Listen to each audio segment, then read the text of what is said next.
Welcome everyone. Good morning, good evening, good lunchtime if that's a thing.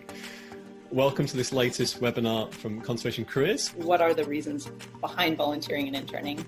And maybe the key point to think about as we run through these is that your reason or reasons might be different than the reasons of your colleague or your course mate or classmate or to anyone else. It's something that's unique to you. You need real care actually, I think, when choosing these opportunities, because there's some amazing opportunities, some amazing training providers doing some great work, okay?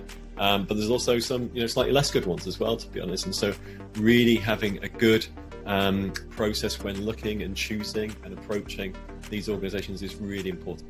So there are opportunities to work and help people out there, but they're just not advertised. And the way to do this, you have to be proactive, you have to network, you have to find the right people, approach them in the right way. First is, be clear what training or experience you need.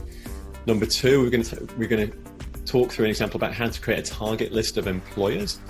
Number three, how to identify the right people within those organizations to contact. Okay, so you really kind of laser vision in on the right person, and then how to make contact in the right way. Okay, what are the goals and the methods around doing it. Superficially, it looks good. It is the sort of email that gets sent a lot.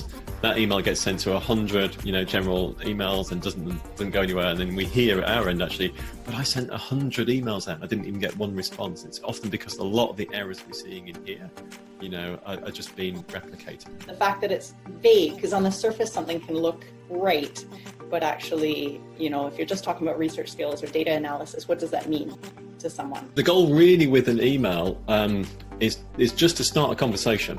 Yes, you're trying to secure a volunteer and internship, but you don't necessarily want to go straight in with that. So if you're going to be emailing, 10, 20, 30, 40, 50 people, you need to allow significant time to work through that. Now, the more you do it, the quicker you get, the quicker you can pull examples, and when you get feedback from people, you can see what works and do more of that, and perhaps less of the ones that didn't work. So experiment a little bit.